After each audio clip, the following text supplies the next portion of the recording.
حضرت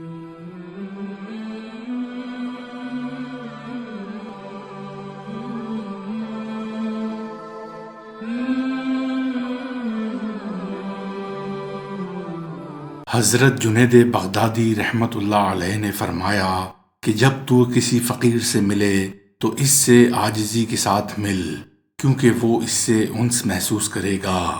اسے علم کے ساتھ نہ مل، یعنی اپنی علمیت جتاتے ہوئے اس سے سوالات نہ کر، کیونکہ اس سے اسے وحشت ہوگی۔ میں نے عرض کیا، اے ابو القاسم، کیا کسی فقیر کو علم سے وحشت ہوتی ہے؟ فرمایا، ہاں، جب فقیر صحیح معنوں میں فقیر ہو اور تو اپنا علم اس پر پھینکنا چاہے تو وہ اس طرح سے پگھل جاتا ہے جس طرح سکہ آگ میں پگھل جاتا ہے۔ حضرت سلطان باہو رحمت اللہ علیہ نے فرمایا کہ فقر کے 70,000 مقامات ہیں۔ فقیر جب تک ان مقامات کو طے نہیں کرتا، فقر کا تماشا نہ خود دیکھتا ہے اور نہ دوسروں کو دکھا سکتا ہے۔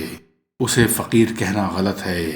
در حقیقت وہ فقیر نہیں، بلکہ وہ صرف اپنے نفس کے لیے فقیر بنا ہے، نہ کہ خدا کے لیے، کیونکہ جہاں خزانہ ہے وہاں بلائے مار ہے، اور جہاں گل ہے وہاں خار ہے۔ اور جب فقیر ان تمام مقامات سے گزر کر عرش تک پہنچتا ہے تو تمام افراد کو جانتا ہے اور ہر ایک کے مرتبے کو پہچانتا ہے۔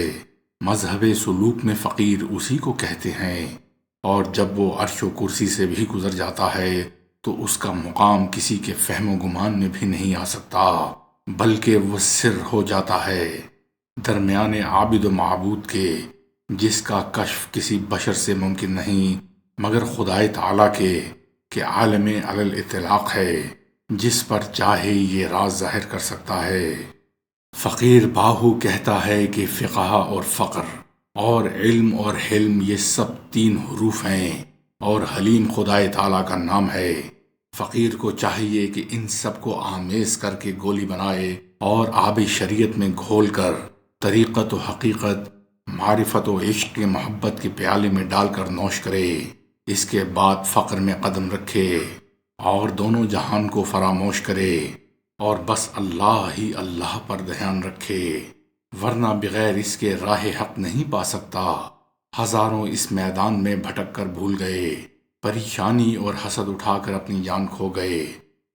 حضرت سلطان باہو رحمت اللہ علیہ نے فرمایا کہ جس کو اللہ معارف فخر فنا فی اللہ کا مرتبہ دیتا ہے، اسے علم باطنی میں عالم اور فاضل بتاتا ہے اور اس پر کشف و کرامات کی راہیں بند کر دیتا ہے، کیونکہ فقر کی 2 راہیں ہیں، ایک فقر بکرم، دوئم فقر بکرمات، اور فقر بکرم میں 2 راہیں ہیں، ایک کرم با کمالیت، دوئم با کبر۔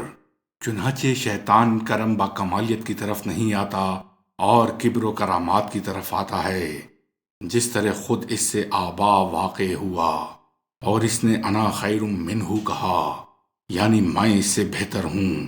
اور فقر دعا یا بد دعا کا نام نہیں ہے کہ کسی کو دعا دے دی یا کسی کو بد دعا دے دی اور وہ پوری بھی ہو گئی، بلکہ فقراء کی دعا و پیغام میں تاخیر واقع ہوتی ہے۔ البتہ فقراء کو وہم و جذب ہوتا ہے کہ ان کا وہم رحمت خدا اور ان کا جذب قہر۔ حضرت بایزید بسطامی رحمت اللہ علیہ سے کسی نے پوچھا کہ فقیری اور درویشی کیا ہے؟ انہوں نے فرمایا کہ فقیری اور درویشی یہ ہے کہ اگر تمام عالم کا زر و مال فقیر کے ہاتھ میں دے دیا جائے تو 1 پیسہ بھی وہ اپنے پاس نہ رکھے اور سب خدائے تعالیٰ کی راہ میں صرف کر دے۔ حضرت سفیان ثوری رحمت اللہ علیہ فرماتے ہیں کہ قیامت کے دن جب اہل آخرت صاحب بلا کے درجوں کا معائنہ کریں گے تو یہی چاہیں گے کہ اپنا گوشت اور چمڑا لوہے کی قینچی سے ادھیڑ لیں۔ درویش کی ظاہری آلودہ حالت کی طرف نہیں دیکھنا چاہیے، بلکہ اس کی باطنی صفائی کا خیال کرنا چاہیے۔ اس امت میں ایسے لکڑہارے بھی گزرے ہیں کہ اگر اللہ تعالیٰ سے چاہیں کہ ان کی لکڑیوں کا کٹھا سونے کا ہو جائے تو فوراً ہو جائے۔ ایک دفعہ ایک بوڑھا لکڑہارا سر پر لکڑیوں کا گٹھا رکھے جا رہا تھا۔ ایک بزرگ اسے دیکھ کر بولے، اے بوڑھے، کیا تجھے رازق مطلق پر بھروسہ نہیں جو ایسی سخت مشقت کرتا ہے؟ بوڑھے نے آسمان کی طرف دیکھا اور پھر لکڑیوں کی طرف، اور وہ فوراً سونا بن گئیں۔ اس بزرگ نے جب یہ حال دیکھا تو کہا کہ جسے یہ مرتبہ حاصل ہوا ہے اسے لکڑیاں اٹھانے کی کیا ضرورت ہے؟ بوڑھے نے کہا، یہ کام میں نفس کو تعلیم دینے کی خاطر کرتا ہوں، کیونکہ میں غلام ہوں اور غلام کو عبودیت کی حد سے گزرنا نہیں چاہیے۔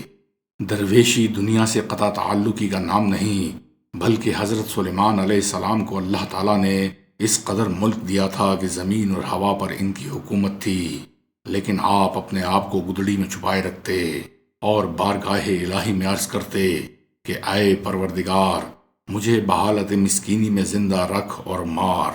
نبی اکرم صلی اللہ علیہ وآلہ وسلم نے بھی اللہ تعالیٰ سے مسکینی کے ملتجی رہے، حالانکہ ادنا سے اشارے پر پہاڑ سونا اگلنے پر تیار تھے، لیکن آپ صلی اللہ علیہ وآلہ وسلم نے تمام دینی اور دنیاوی جاہ و حشمت پر اختیار کے باوجود کالی کملی اور نان جمی پر اکتفا فرمایا اور اسی سادگی اور درویشی ہی میں اپنی اور اس امت کی بہتری سمجھی۔